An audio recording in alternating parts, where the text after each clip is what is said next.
प्रदेश में विधानसभा की 10 सीटों पर उपचुनाव होना है। चुनाव के शोर के बीच योगी सरकार का एक ऐसा फैसला चर्चा का विषय बना है। दरअसल उत्तर प्रदेश की योगी सरकार ने उपचुनाव वाले 10 जिलों में पोस्टिंग पर रोक लगा दी है। फैसले में यह भी कहा गया है कि सूबे में मुस्लिम और यादव अफसर फील्ड पोस्टिंग से हटेंगे। योगी सरकार के इस फैसले पर समाजवादी पार्टी के अध्यक्ष अखिलेश यादव ने निशाना साधा है।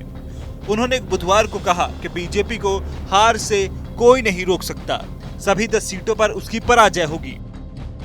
अखिलेश यादव ने अपने आधिकारिक सोशल मीडिया प्लेटफॉर्म एक्स पर लिखा कि जब उपचुनावों में भी बीजेपी को हराने के लिए जनता फील्ड में उतर चुकी है, तो बीजेपी कुछ अधिकारियों को हटाने का कितना भी शासकीय प्रशासकीय नाटक कर ले, कोई उनको पराजय से रोक नहीं सकता।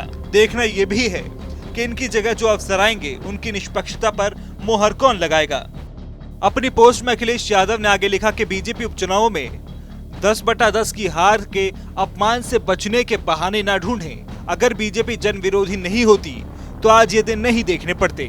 महंगाई, बेरोजगारी, पुलिस भर्ती, नीट परीक्षा, महिला सुरक्षा, संविधान और आरक्षण की रक्षा, नजूल भूमि जैसे मुद्दों से लड़ने के लिए बीजेपी कब और किसे नियुक्त करेगी। अखिलेश यादव ने आगे लिखा कि कुछ विशेष अधिकारियों को चुनावी जिम्मेदारी से हटाने की बात कहकर भाजपाइयों ने ये बात स्वीकार कर ली है कि उनकी सरकार में शायद कुछ चुनावी घपले अधिकारियों के स्तर पर होते हैं। ये बीजेपी की अपनी सरकार के साथ ही साथ चुनाव आयोग के ऊपर भी चुनाव आयोग स्वतः संज्ञान ले। दरअसल योगी सरकार ने मुस्लिम और यादव अफसरों को फील्ड पोस्टिंग से दूर रखने की तैयारी की है। इसकी शुरुआत विधानसभा की 10 सीटों पर होने वाले उपचुनाव से की जा रही है।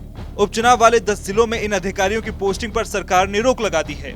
सरकार को रिपोर्ट मिली है कि लोकसभा चुनाव यादव मुस्लिम अधिकारी और कर्मचारियों की बड़ी भूमिका सपा और कांग्रेस को जिताने में रही। इससे बीजेपी को काफी नुकसान हुआ। चुनाव के बाद बीजेपी की कोर कमेटी की बैठक में इस पर चिंता जताई गई थी। आपको बता दें कि उत्तर प्रदेश की खाली हुई 10 सीटों पर अक्टूबर-नवंबर में उपचुनाव प्रस्तावित हैं। इन सीटों में कुंदरकी, करहल, कटेहरी, खैर, गाजियाबाद, फूलपुर, मझुआ, मीरापुर, मिल्कीपुर और सीसामऊ शामिल हैं। इनमें से अभी 5 सीटें एनडीए गठबंधन और 5 सीटें इंडिया गठबंधन के पास थीं।